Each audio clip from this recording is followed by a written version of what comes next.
And we are on. This is 3YardsPerCarry. I'm Alfredo Arteaga. Simon Clancy is here. Chris Kaufman is here. And as always, we are brought to you by 305 800 Pain. Very, very apropos for this show that we're going to do today as we break down that game from yesterday. Unlike the Dolphins, these guys are actually ready to take your call. After an accident, your first move should be calling 305 800 Pain. Better Business Bureau accredited with an A plus rating, your car accident personal injury specialist, fast connection with trusted doctors and attorneys. Always ready to take your call 24/7. Again, 305 800 Pain, 305 800 Pain. All right, let's get into this. I go. Let me go to you first, Simon, because I'm watching that game yesterday, and they're just going up and down the field. They look like they're going to hang 50 on these guys. Defense looks competent. They they get a 3 and out. They create 2 turnovers. Minka Fitzpatrick comes onto the scene, and then a switch. It was like a switch got turned on, and they just began coasting, really. And their opponent just started getting chunk run after chunk run.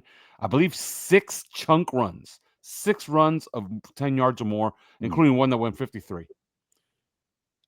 And their quarterback is now converting on third down, converts on fourth down twice, and you're just in coast mode. Then you get a lead, you give it right back with an 85-yard uh, drive. You get the ball back, you do nothing with it.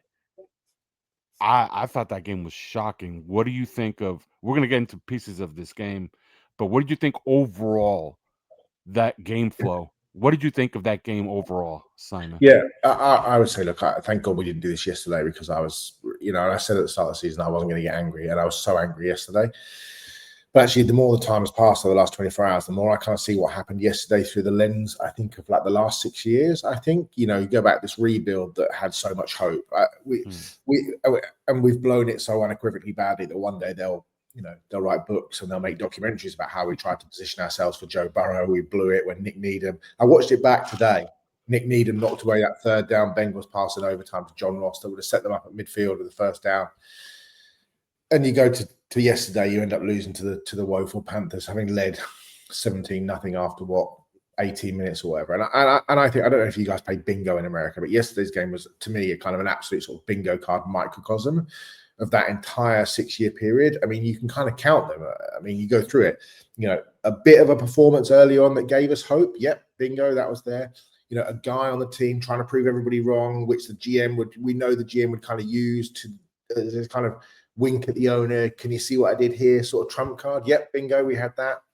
The head coach sort of absolutely and unequivocally not sticking to something that's clearly hugely successful because he's already talked himself into his thing of the week and he's not changing his mind no matter what. And, Carl Krabs talked about it on our Discord, but Carl said that we implemented 22 personnel and ran it 6 times. 5 of those times came in the first 18 minutes where we led 17-0 and it yielded 2 touchdowns and a 21-yard passing play. They didn't call it again. They didn't call the 6th rep out of that grouping until 4:50 to go in the game, and they scored the 46-yard touchdown on it. So bingo to that. The coach deciding he's had enough of offensive balance, the perfect balance that we had last week when we actually won the game, and totally kind of jettisoning the run game. We had 1 drive all game with more than 2 rushing attempts. And on the last 5 drives, we had a sum total of 3 runs in 5 drives. Bingo to that. We ran out the same formation 6 times on 1st and 10, and we're shock, horror, surprised that we gained 0, 0, 3, -3, 2, and -2 yards. Bingo to that. The offensive line being an absolute car crash. Yep, tick, bingo. The offensive line being constructed so badly that you can't bench anybody for just ineptitude because A, there's nobody left to play, because B, 2/5 of your starters are already on IR. So, again, bingo to that. High round draft picks looking like competition winners yet again. Bingo.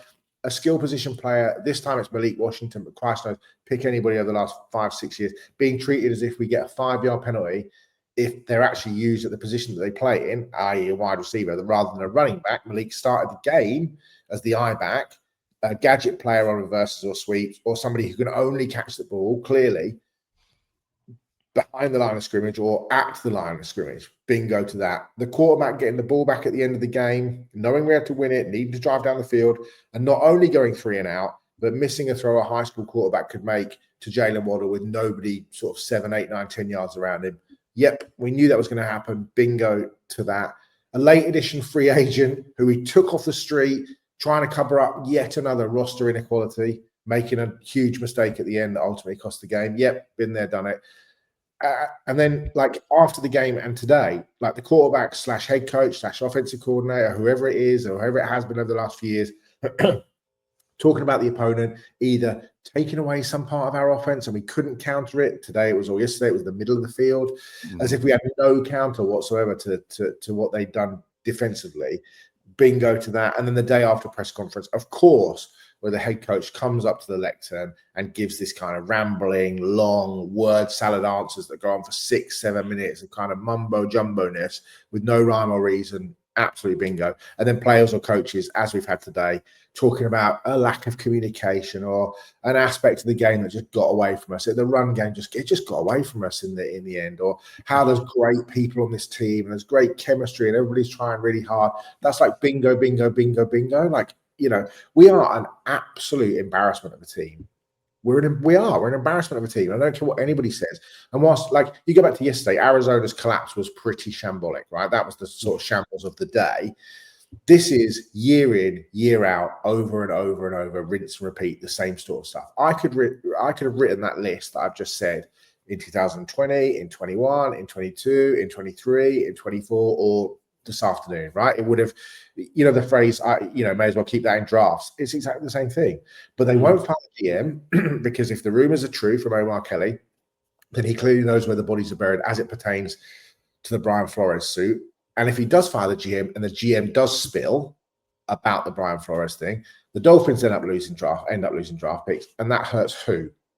That hurts us, you guys listening and watching. That hurts the fans. Yet again, bingo to that. To me, yesterday was the lowest, I think the lowest of the low, because it was just like, it was the epitome that was of everything was just shit about the last 6 years. And it was just all there in 4 quarters of just absolute kind of something that started off fun and then just turned into just the standard typical hate watch, and literally everything just ticking off all this. Oh yeah, this is going to happen. Oh, the quarterback's going to get the ball, but he's going to play small in this big moment because we're going to go 3. Yeah, he threw the touchdown pass to Waddle, and I tweeted about it. He wasn't to blame for the defeat yesterday. I'm not blaming Tua for what happened yesterday. It wasn't his fault. He threw 3 touchdowns. I thought he played all right. He played pretty well. And he threw the 46-yarder with 4 minutes to go. But he got the ball back at the end. He's paid $50+ million a year. Yeah, against one of the worst defenses in the league, and we went 3 and out, and he couldn't hit a wide open receiver that would have put us in great position. Like, I'm not blaming him. He wasn't a reason why we should have won. He wasn't, you know. So I don't know, Chris. It's just how again could have kept this speech in drafts, but I'm tired, man. It's so tiring just doing this over and over. You missed one. You missed one, Simon. Oh, go on. Okay, you missed this one. The bubble screen thing, which has been a meme for 1,000 years. You know that Tua was more efficient yesterday, throwing 10 air yards or more than at the line of scrimmage.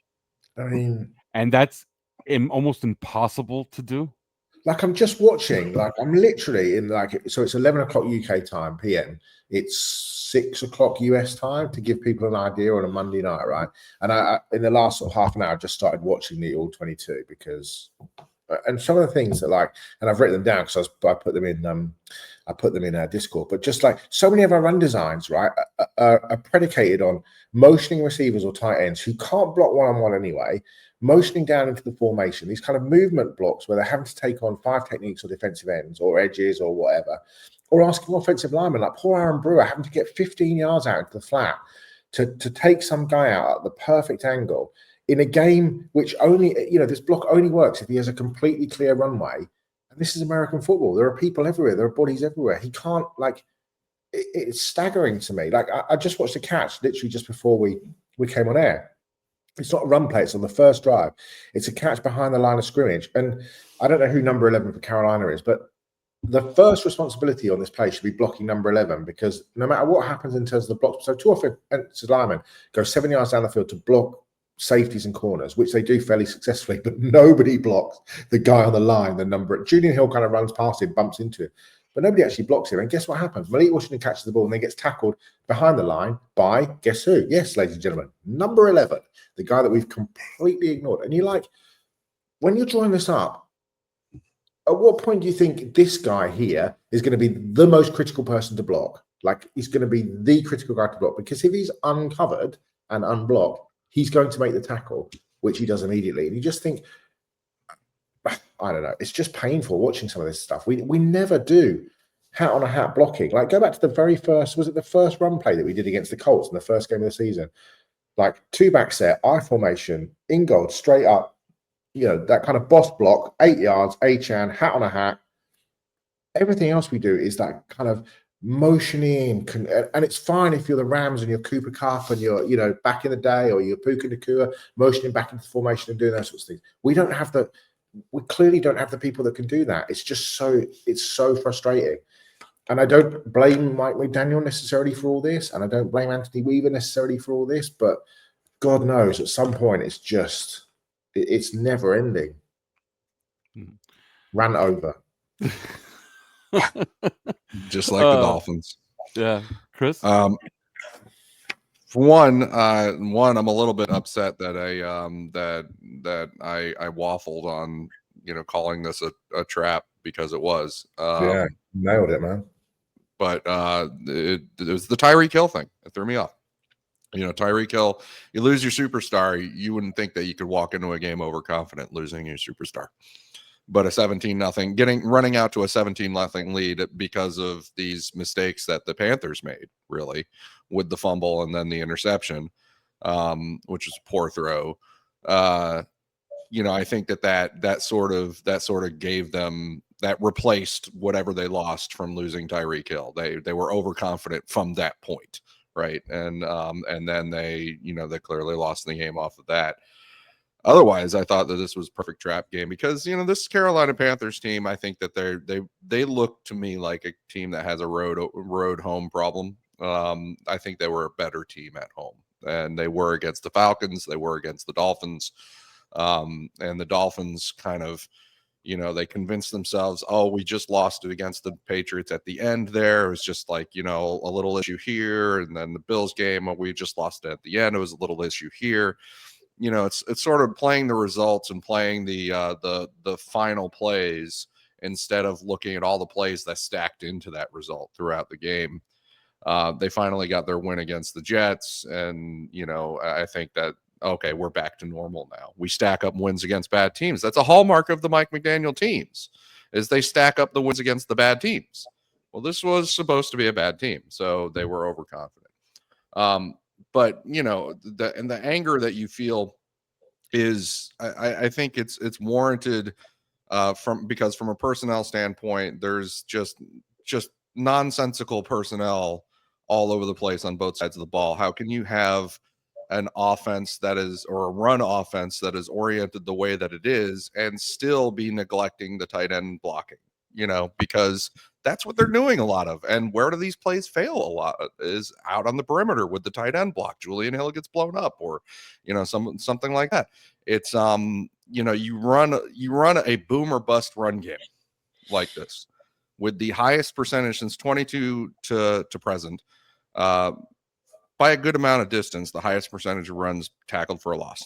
That's the Miami Dolphins. I think it's something like 12% of their runs are tackled for loss. That's a lot higher than the rest of the league.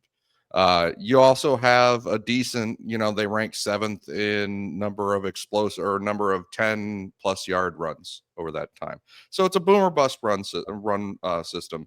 But the problem is that you're so predictable at giving up on it, because it's a boom or bust run system, where if you have bad plays, they're really bad. You're losing yardage. The sticks are getting longer.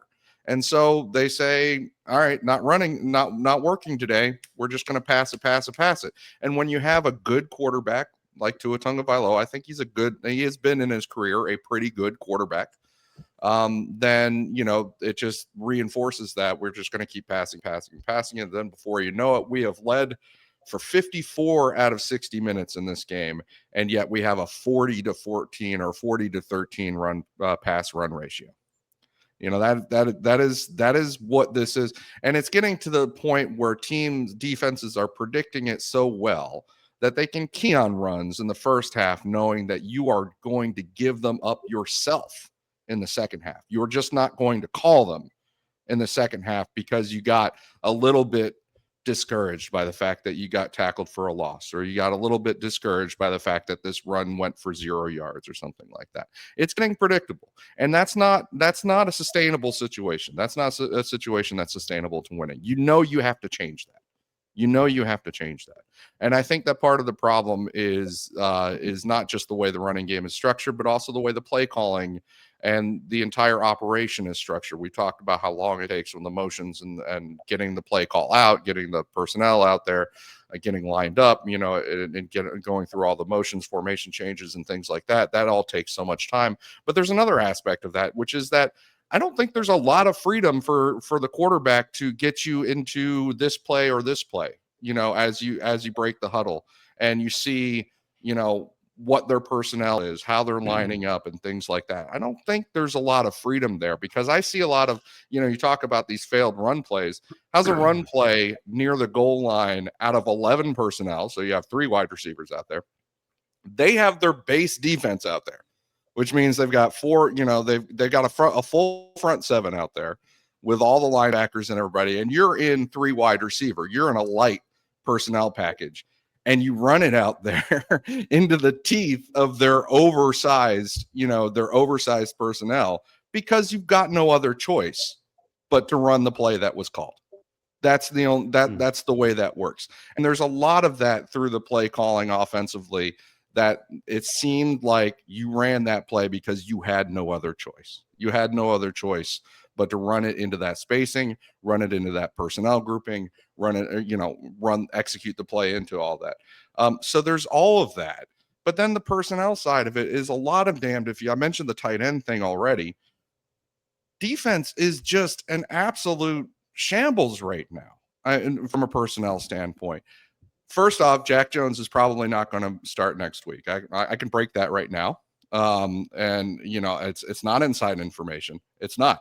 I looked at the tape. Jack Jones was absolutely atrocious. I think that Jalen Phillips almost directly took a shot at him today, when he was up there at the podium, and he talked about, just tackle the guy, stop trying to rip the ball out.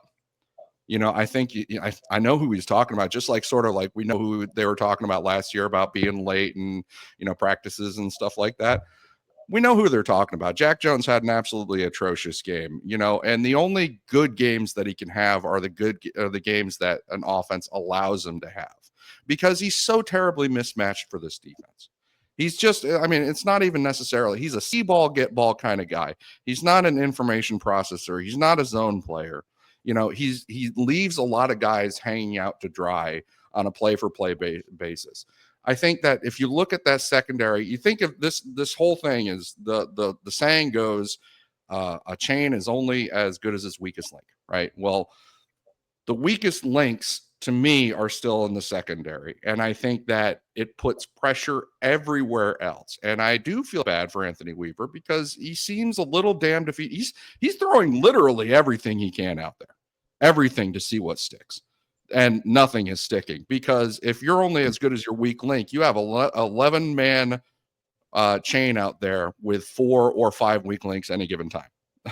Ashton Davis is a backup. Okay. Ifeatu Melifonwu thinks that click and close is a computer trick. I think that Jack Jones is a roulette table where you're only allowed to bet on green. I think that Rasul Douglas, we're celebrating the fact that Rasul Douglas is so good. Where was he on 4th down at the end of the game yesterday? He's not supposed. He was uncalled heading into training camp for a reason. He was unsigned for a reason. You put the bullseye on him, and he's not going to hold up. And yet he's arguably your best player. I mean, you just looking at it, Cornell Armstrong is just good enough to be about 5 or 6 feet away from the receiving target every time the ball arrives. That's how good he is. And it's just like consistent, like clockwork. It's just terrible. Dante Trader, I feel bad for him. He might be one of the best players in the secondary, and even he is a rookie who is slow. And you saw on another fourth down, he can't stay plastered with a guy in an extra time situation. That's not going to happen, you know. So you have this absolutely atrocious secondary full of asses and elbows, and you can't really make heads or tails of what to do with it from a defensive coordinating standpoint or from a play calling standpoint and how to deal with that. And then up front, you're being let down constantly by Kenneth Grant being a rookie and being a particularly bad one, right now. And Jordan Phillips also being a rookie and not being particularly good. You have, Jalen. At least Phillips, there's some flashes with Phillips. At least there's some. Well, I mean, there's flashes. Truthfully, there's flashes on both, but the awareness is not there for either player right now. Right. And I think there are gonna be flashes, but I mean, they're being let down. They're being let down because of the reliance on rookies up front. And then you look at the linebacker unit with Jordan Brooks. Jordan Brooks was not supposed to be your best run stopping linebacker when they signed him as a free agent. If you recall the things that he was good at in Seattle that, would make particularly an offensive guy like Mike McDaniel fall in love, there were some specific discrete coverage skills that he was good at back there. He's not supposed to be your best run stopping linebacker, but Tyrell Dodson is basically a coin flip as to which player is going to show up on each play. And so you have this thing where Jalen Phillips drops off in coverage. He's not good at that. Bradley Chubb is certainly not good at that. And it's just everybody taking turns being the guy who lets you down on a specific play. But I think that part of it is you just don't have the talent to cover everything. And you're trying to shift things around and you're playing a shell game and it's not working. And so I think that overall it is a staffing issue on defense. And I do feel bad for the defensive coordinator. I know that he makes questionable calls. We're always going to critique the guy who's making the play calls offensively and defensively. We're always going to critique those guys for their game planning. And, this decision didn't make sense to me. That decision makes sense to me. But keeping them in perspective, I don't know what Anthony Weaver is supposed to do. I know what Mike McDaniel is supposed to do, but I think he has a little bit more say on the offensive personnel. So I will put more on him for the shortcomings that they continue to have in the offensive personnel. But defensively, maybe Anthony Weaver gets fired, but if he does, not going to surprise me at all if he's a good defensive coordinator somewhere else. Yeah, with better talent, I would agree. It's the lack of. I mean, Chris is absolutely right. The lack of the puzzle pieces, like that's what you're trying to work with. That's the thing that I just find so.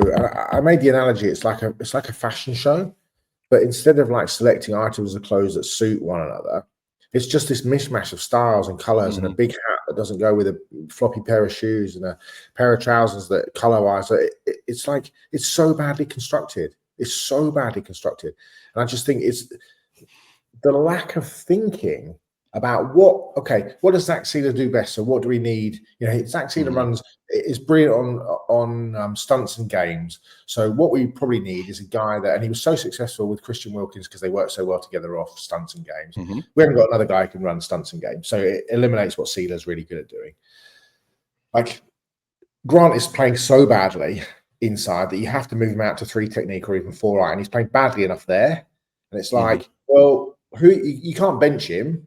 Because who are you going to bring in? Benito Jones, who's literally like a bottom 5 of the roster guy, and just can't play. He just can't play. Can't move. Can't play. Phillips. No. Your other option, Simon, is another rookie, Zeke Biggers. Yeah. Oh, well, Zeke Biggers. Yeah, who's been who has even less awareness than either of those two. So I mean, and it just goes on and on and on. Like each piece, it's like, well, that piece doesn't fit with that piece, and like Dodson. Okay, so you're struggling to stop the run up front. So at least you've got linebackers who can run fit. Well, okay, Terrell Dodson. Terrell Dodson's never met a run fit he liked. Wouldn't know a run fit if punch him in the face. Willie Gay, who we all like Willie Gay, and we do. But the problem with Gay is that, like, he's great at attacking the line of scrimmage when he's using his athletic ability and the instinct takes over. When he actually has to play within the constructs of a scheme and the structure of a system, where his athletic ability can't be used quite as much, he can just get plowed like a $10 hooker on payday. And that's what happened yesterday. I mean, there's this one play that we were talking about in OnlyFins where do $10 hookers actually exist? Oh man, I don't know. It was just a funny line that made Chris laugh, so I'm winning at this point. Unlike the Dolphins. I mean, there was one play over right tackle where Dowdle picked up a big chunk of yards, and Gay just decided that he was going to just run into the lead blocker. Dodson, who the hell knows what Dodson was doing? Jack Jones, I mean, could have made the tackle, but just decided he wanted to punch the ball out. Didn't, and Dowdle picked up like an extra 20 yards. And there was somebody else who did something terrible as well. And it's just like, what are we doing? Just the whole construction of everything just has been a complete failure, and that is on the general manager. Like, how many more signs and messages does Stephen Ross need? How, like, it's not working. The players that keep being selected either in the draft or in free agency aren't working. We've had no success despite tearing it down and trumpeting the fact that we had three first-round picks and then essentially whiffed on all of them. It's not working. The guy who's getting the groceries is killing this team.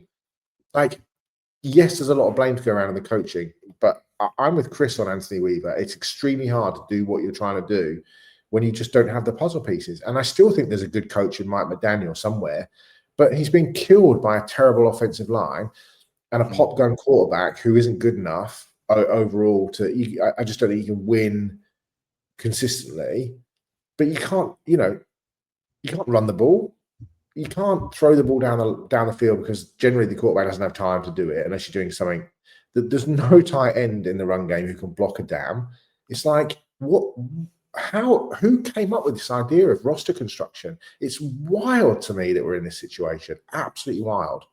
With Mike McDaniel, I just think the buck can't stop with him. Like, no. I think he can't have the authority. He needs to be limited by somebody. Somebody over him needs to be standing over his shoulder and saying, I appreciate the effort here. I appreciate the creativity, but this is what we're doing. So like do you mean taking off play calling and game?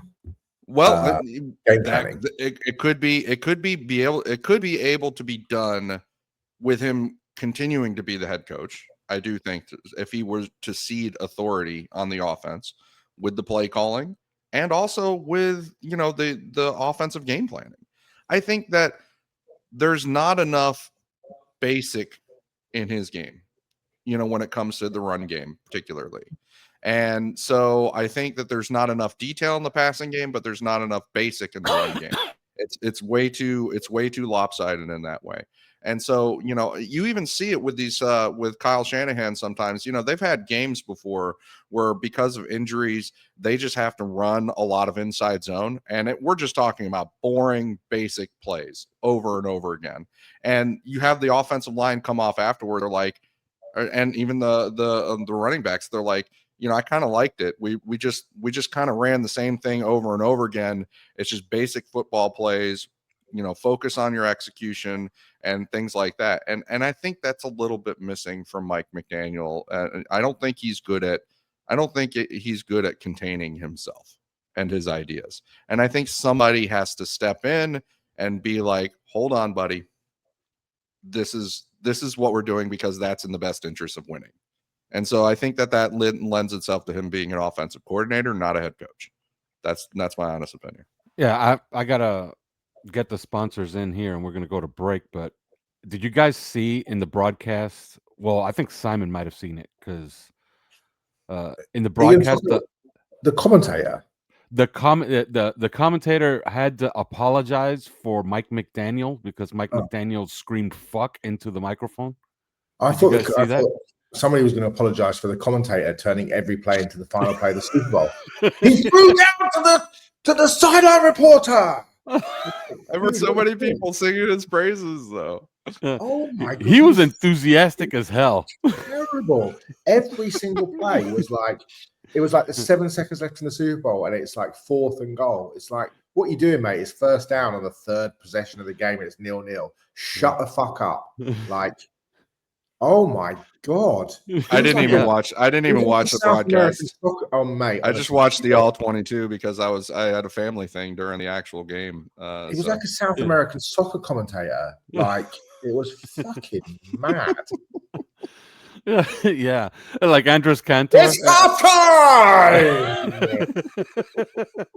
Andres Cantor starts screaming into the microphone to the point where he almost begins weeping on air.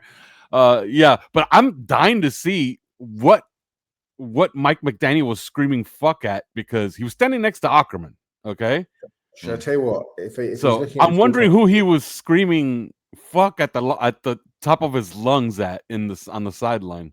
If he's watching this all 22 as me, it's at Savannah. Have you seen some of this Savannah stuff?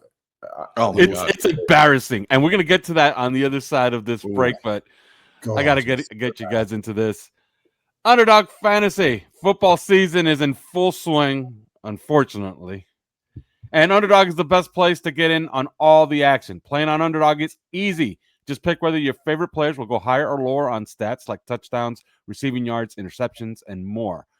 Get your picks right, and you can win up to 5,000 times your cash. Tonight, I kind of like a Trevor Lawrence to throw one to the Chiefs, so higher on 0.5 interceptions. And I like Kelsey to get involved.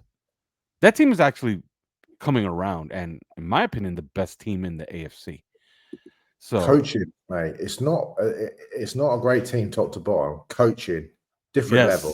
Spags, absolutely, like elite Hall of Fame coaches, Hall of Fame position coach, Hall of Fame head coach. That is not a brilliant roster. That might be the worst Chiefs team of this generation that we've seen in terms of their domination, and yet they're going to be in the Super Bowl. So download the app today, the Underdog app today. Sign up with the promo code 3YARDS. That's the number 3 yards to score $100 in bonus funds or bonus entries when you play your first $5. That's promo code 3YARDS. Underdog, make picks, win money. And Factor is back with us for the duration of the season. Fall always feels like a reset between back to school, busier routines, football season, and shorter days. Finding time to cook can be tough. That's why I love Factor. Their chef-prepared, dietitian-approved meals make it easy to stay on track and enjoy something comforting and delicious, no matter how hectic the season gets. This season's gotten pretty hectic already. More variety, more meals. Choose from a wider selection of weekly meal options, including premium seafood choices like salmon and shrimp, at no extra cost. Support your wellness goals. Enjoy even more GLP-1 friendly meals and new Mediterranean diet options packed with protein and good-for-you fats. Eat smart at factormeals.com/3yards50off. That's the number 3, yards 50 off. That's 50% off. And use code 3yards50off to get 50% off your first box, plus free breakfast for 1 year. That's code 3yards50off at factormeals.com. Get delicious, ready-to-eat meals delivered with Factor. Offer only valid for new Factor customers with code and qualifying auto-renewing subscription purchases. That was a mouthful. All right, guys. And we are back. And no, I'm not reading any more ads. Thompson Cigar is also with us, but that's a recorded ad that's probably playing right before I just came back here. I want to get into some of the coaching in this game, because on one end, the offensive coordinator, which is essentially the head coach, it's Mike McDaniel. He's the offensive coordinator. Nobody else really does anything else there. He figures that out with the 22 personnel last week, how if you get Tua on the move, you mitigate the pass rush that way. You could even create some shot plays. You have a tight end that can threaten all areas of the field. You have a good deep threat in Jalen Waddle, and you have one of the best pass catching running backs in all of football. Yet you run no sale concepts whatsoever with these guys. I just finished watching the All 22 for the offense earlier this morning and couldn't find one. I just couldn't find one. He calls offense as if he's checking a list.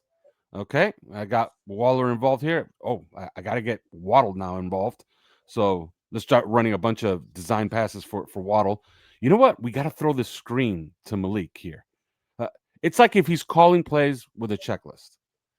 On the defensive side, you have Anthony Weaver, who I'm pretty certain is watching the same film I am and seeing these teams are just doing dual blocking our defensive tackles to death. Like they've decided, yeah, we're just going to do that over and over and over again. And it's 4 yards. Any way you slice it, it's 4 yards easily because you don't really have to try too hard to get to the second level. And it's already 4 yards, right? So what does Anthony Weaver decide to do? Play a ton of even fronts that make it easier for your opponent to dual block your defensive tackles. Look, we've thought that these guys are actually kind of good and we didn't like the roster too much. I'm starting to think that not only is the roster not good enough, I think these coaches are bad too. Your thoughts, Simon? No, I mean, I go back to the point Chris made earlier on. I don't think the coaches are bad. I go back to Ross. I don't know what else there is to say. I said for months, I said pre-draft, post-draft, the roster isn't good enough. The players aren't good enough. The way that the tight end room, the interior defensive line room, the secondary has been constructed is just not acceptable. It's not a good room and on rooms. And I think that's bearing fruit. Like, I think it's really hard for guys. Like I had some guy like saying to me yesterday, "Oh, here's your boy. Look at your boy Weaver. Can't stop the run." And it's like he's not the one that's out there missing tackles. He's not the one out there like getting dog walked 8 yards off the line like Kenneth Grant was. He's not the one that can't hold up at the point of attack. He's not the one that's getting run. Like he's trying to do all the things he's trying to do, and the personnel, Chris, can't do it. And I just don't know there's any more to say about it than that. Are the coaches like partly to blame? Of course they are. Coaching isn't good enough, and we've just talked about the Chiefs before the break. The coaching is really good there, and it's not good in Miami. But by God, they're not big. Nobody's helping them out. Nobody's helping them out. Go through one by one of those players on defense and tell me who's playing well on defense. Bradley Chubb, no explosion. Like he's had a couple of sacks, but they've been clean-up sacks. Trot Robinson completely disappeared off the face of the earth. Jalen Phillips had a good sack this week, but generally has been fairly anonymous. And all three of them have been liabilities against the run. Interior, we've already talked about. Linebackers, we talked about. Chris went scorched earth in the secondary, and he's absolutely right because they've generally been terrible. I mean, when Dante Trader, the guy that can't run, is arguably been your best secondary player. I mean, you know, and we're tossing up the performances of guys who we literally picked up off the street going into the mid portion of camp and then going into the season because everybody else was so shit. And we had to play a rookie late round draft pick at nickel because the guy that we brought in early to mid in camp was really not good enough. I don't know I don't know what Bill Belichick, Giants Bill Belichick would do with this defense that would make it any different. Or Buddy Ryan back in '85. Like it's so bad. It's so bad. It's the construction. It's the personnel. It's the inability for somebody's weakness to be covered by another person's strength. It's not good enough. And that, Chris, to me is the most damning indictment of all of this. And people can sit on social media and say Weaver sucks, Weaver this, Weaver that. No, it's not amazing from Anthony Weaver. But I don't know what else he can do, mate. I don't know what else he can do. They could start by playing Chop Robinson more. But he's not doing anything when he's playing. I mean, thought he was he had a penalty yesterday, but I thought he was handled 1v1. And when he rushes far too far up the field. He rushes past the quarterback's drop point, and then they just work inside. Like I don't know. He must be injured from the knee injury that he got against the Colts because he's not the same player as he was. Yeah, I think that is true. I think that there is something going on there. But even at the running game, I mean, you break down Rico Dowdle's big performance. And, the thing that separates it, and I know that this is like, aside from that, Mrs. Lincoln, it's the big plays. And if you look at those big plays and what he did on those plays, and you find like the discrete missed tackles and things like that, that it goes back to Simon's point. Like, what is schematically you supposed to do? What are you supposed to do schematically about, Jack Jones running up to a guy, Leroy Jenkins, like, and just, trying to punch the ball out and instead missing the tackle, and the guy gets another, 20 yards or something like that. Like that there's not much. What are you supposed to do in some of these situations where, guys are just completely missing the run fit? And I mean completely. Jordan Brooks even being one of those guys on plays. I think that what we saw yesterday is Jack Jones. And this is the reason why I'm going to go ahead and I'm going to predict it. He's not starting next week. I believe that is, again, that's not inside information. That's all 22 put together with, some other stuff that I'm hearing out of them in their press conferences. The guy is just is all over the place when it comes to the run, when it comes to tackling, when it comes to coverage, just everything. I don't think he's well liked by the defense. He's the guy, they keep saying, like, why aren't they celebrating? Why aren't they celebrating? He's the guy that was like, 3 of those plays where it's like, how come nobody's celebrating with him? It's him. And I think he's just not well liked because I think he hangs other players out to dry. And that's why I think he's done. But I think that overall, though, you have a very messy situation when you don't have the talent to execute, 11-man defense, because everything is about moving this and then leaving this open now, and then you move this and now that leaves that open now, and you have these guys trying to make, I don't want to call it selfish plays. They're just trying to make the play, but they're trying to make the play because they think that they have to make the play. And so you have a lot of, quote unquote freelancing and things like that. Defensively, I'm just not sure what you're supposed to do. I'm really not sure what they're supposed to do at this point, because we talked about just on previous shows. Anthony Weaver is like, I'm blitzing to stop the run. Like, he's blitzing to stop the run. Okay, but you blitzing to stop the run, then you get caught in a pass. And you've got this secondary back there. I mean, that's going to be tough. So you go flipping to the offensive side of the ball, where I think, we've just had this constant soap opera with the Mike McDaniel offense over this the 4 years. I really think that there is a lack of variability in what they do at the line, the ability to get into and out of good plays and bad plays. I think that that's the style. Looking at, in particular, the way that they the Panthers, subbed their personnel and what they were doing on specific plays and specific situations, I can't tell you that they knew for sure what the offense was going to do on specific plays.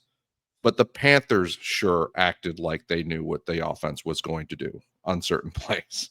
Okay, so that means that you have an advanced scout problem, a film scout problem, where you're establishing tendencies that that the other side can call. And if you don't have a lot of variability, then this becomes Tecmo Bowl, where if somebody calls your play, it's over. Like this is, and so I think that's part of the problem on offense. The other part of the problem is that, again, I don't think Mike McDaniel can contain himself to boring plays, even if the boring plays executed very well over and over again to where the guys get good repetition at it, even if that can be the answer, even if those are the body blows that'll win you the later rounds in the fight. And I don't think that he is capable of doing that on, left to his own devices with the big whistle around his neck, So I think that, yes, there is a coaching problem, but the coaching is good enough to win, and they have won. We've seen them win when they had better personnel, right? They didn't win the big games. They didn't win anything that we would consider to be of note. Not a playoff game. They didn't, they're always limping to the finish, and etc. But, I think they're good enough to win. I question whether they're good enough to win it all. And right now, I think Anthony Weaver fits into that because he himself is inexperienced as a defensive coordinator. Remember, this is only his second season of being hired as a defensive coordinator by a team, right? So he doesn't even have his own voice. Like when he's asked, did you step up and say, I don't have enough talent? He says, somebody else buys the groceries, I just cook, right? And that's whereas we know that on the other hand, Vic Fangio would have said something different to that question, because he did say something different to that question, right? He's the one that got up there in those press conferences and complained and said, they weren't asking me. I mentioned this, I mentioned that. They didn't do it. Like he was complaining about the personnel efforts. I don't think that Anthony Weaver, having been hired this, last year in his first real job as defensive coordinator, I don't think he's found that voice yet, that demanding voice that's like, no, you can't give me Jack Jones, and Rasul Douglas partway through training camp and expect any of this to happen. You can't give me, this guy doesn't fit, that guy doesn't fit. You have to give me guys. It's like Nick Saban when he was trying to deal with Randy Mueller as his general manager. He complained. He's like, listen, I would think that if I said that we need this, this, and this, that you would get me this, this, and this. That you would get me the players that fit that description. Instead, you're just kind of freelancing as a general manager. Yeah, but this guy is good. This guy is really good. This guy will, and just coaches make it all work together. That doesn't fly. And so I think that Anthony Weaver probably is going to learn from this and be a better defensive coordinator, a better voice, a better advocate for what he needs on defense because of this disaster. He's in the midst of that right now. And so, we'll see it happen. It'll probably be for some other team, unfortunately. Yeah. they gotta look, the trade deadline is what, 4 weeks away, 5 weeks away, something like that. But 'Cause why they are moved it. you going to They say made it. trading for people or trading people away?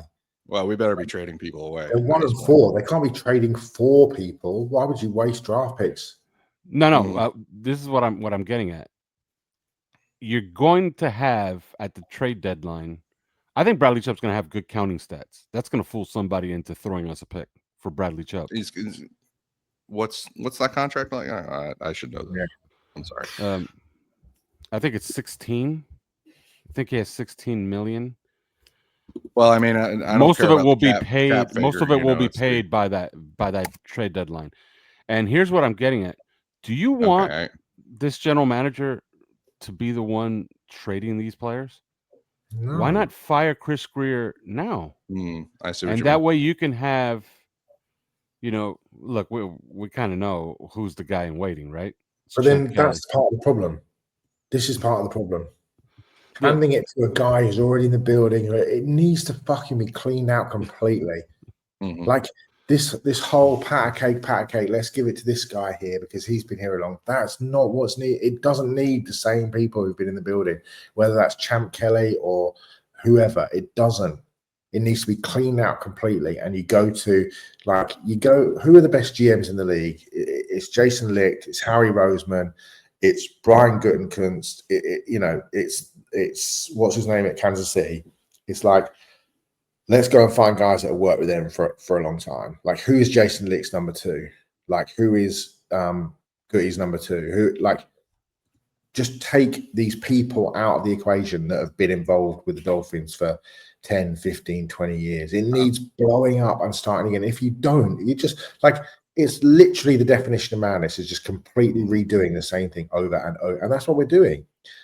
I can see exactly what will happen next year. Our head coach will be Anthony Weaver and Champ Kelly will be our general manager. It'll be the same scouts. It'll be Engroff. It'll be Ron Brockington. It'll be all of these people. And it'll be exactly the same thing. The same people doing all the video work, analysis ahead of games, the same people, instructing the GM on who to pick, who are the best, who I think is. It's been part of the disease. It is. And I don't want to advocate for people to get. I know people there. I don't want to advocate for them to lose their jobs. But if you're going to do it properly or don't do it at all. Because I may as well just keep Chris Greer. you're just shuffling the deck chairs on the Titanic. Like, why? Why would you not just completely clean house and say, you know what, everybody's gonna go. I just got to rebuild it from scratch. I think that could happen. That could actually happen, because the thing that I keep hearing, and that I'd been told for a while now this offseason, is that the owner Steve Ross was not told that this could be a bad, that we're taking a little bit of a step back. Like this could be an iffy team. It could go, we got a lot of young guys and stuff like that. That's not what he was sold by the people under that he hired. Okay. He was sold that this is a quality team. He was sold that this is a quality team, and it is not. They're 1-4, and they're on their way to worse, in my opinion.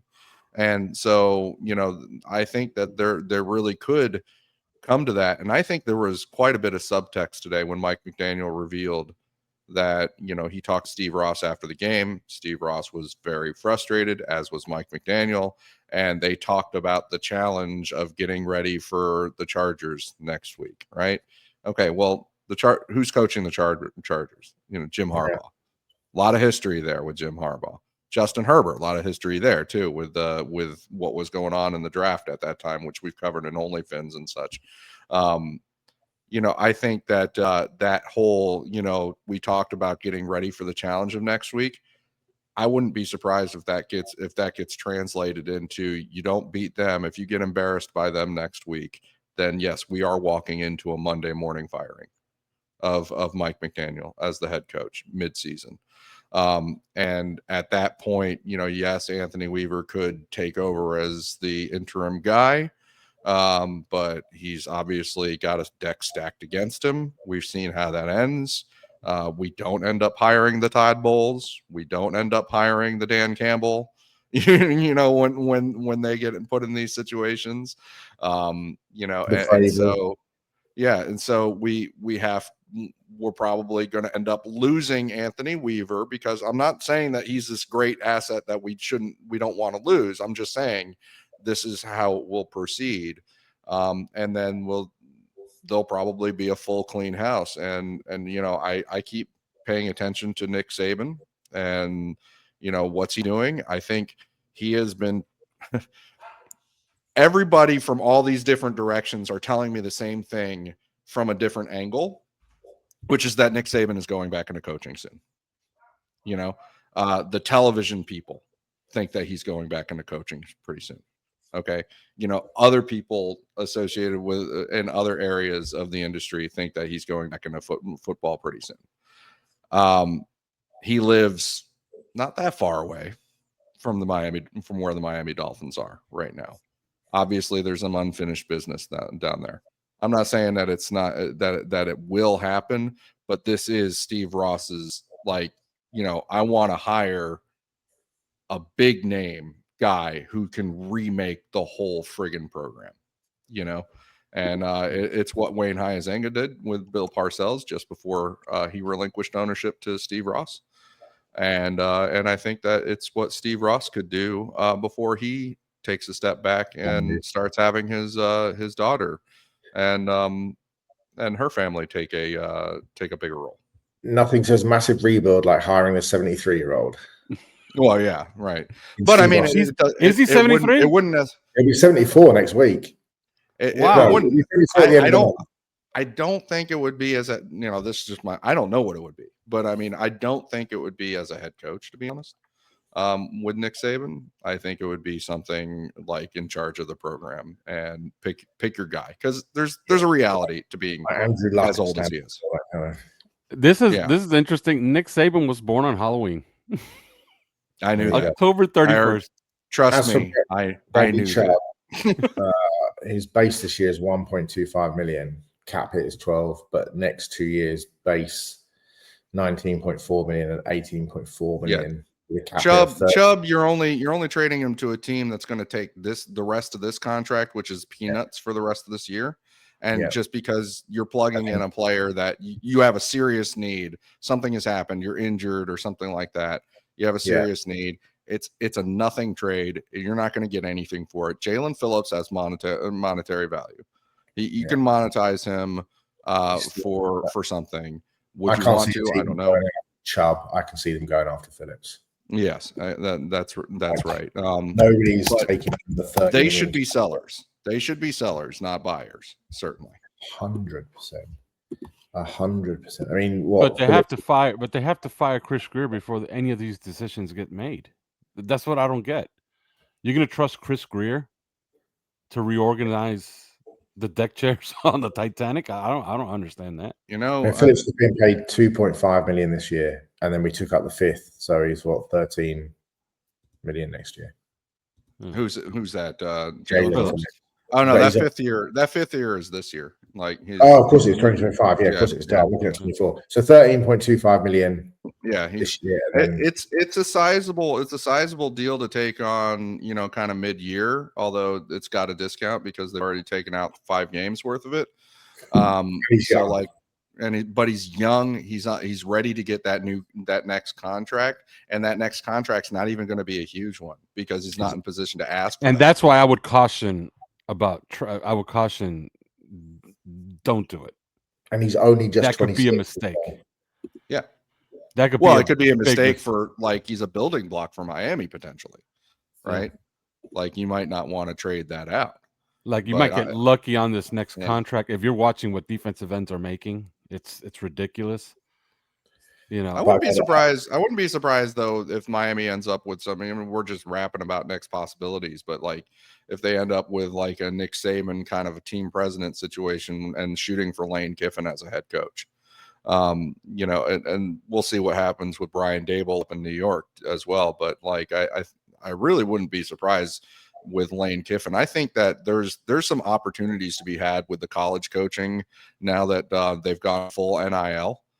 Which is very NFL-like, right? Yeah. And so now that landscape has changed so tumultuously, seeing which guys are doing better than their programs, you know, should be in this changed landscape because they get to just like throw around money and get players, like, and not even necessarily a lot of money, but you get to see who's actually good at things and who's not good at things. I think Lane Kiffin could be one of those guys that's actually good at things, right? Yeah, and he's seasoned at this point.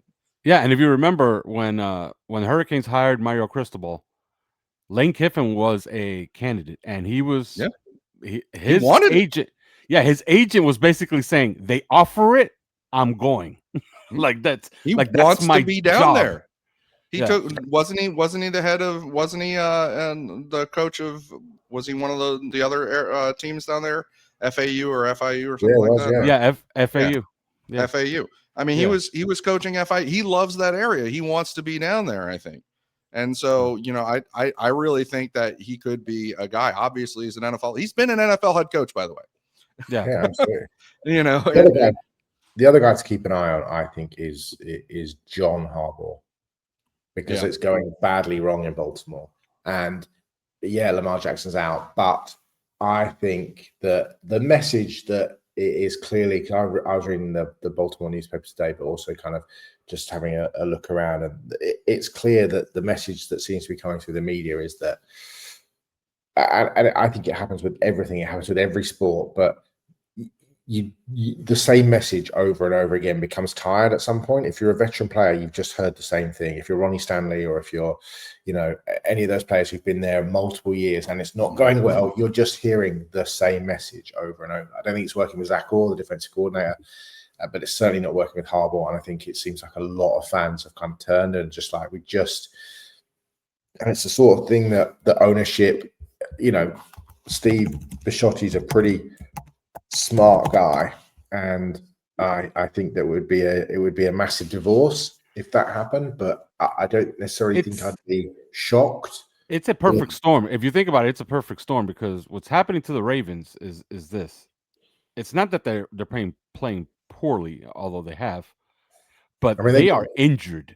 And I'm talking about injured across the board, from their quarterbacks to the running backs. Their entire secondary is injured right now. They're missing a defensive tackle. Their best pass rusher is out.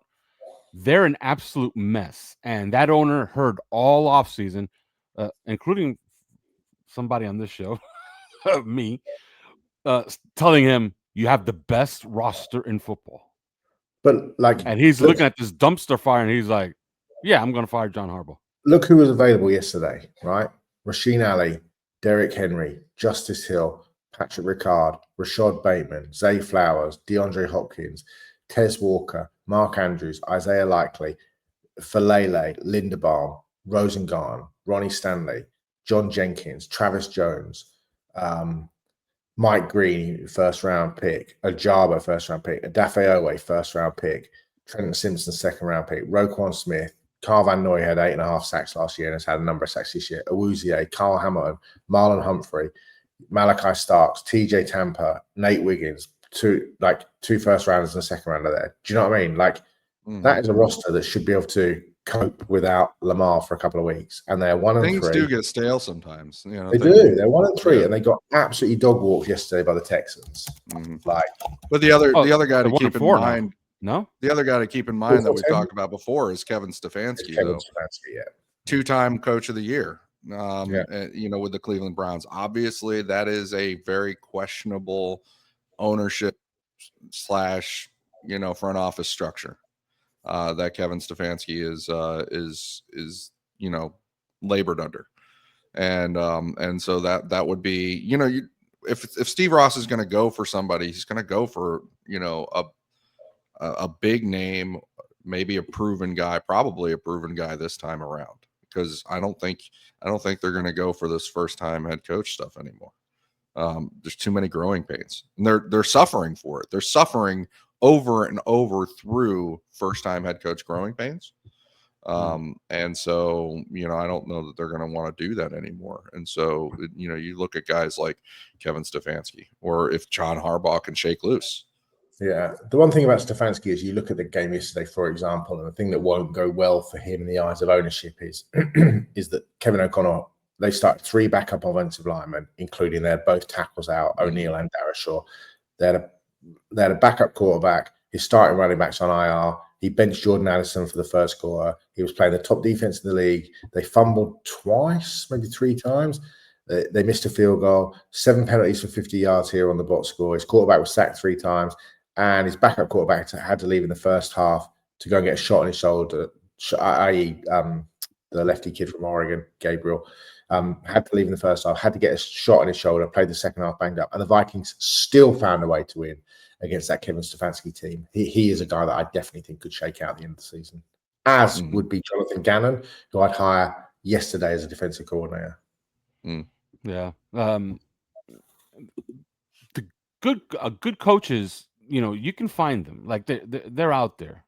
But this shiny, this thing that Stephen Ross has done over and over again obviously has not worked.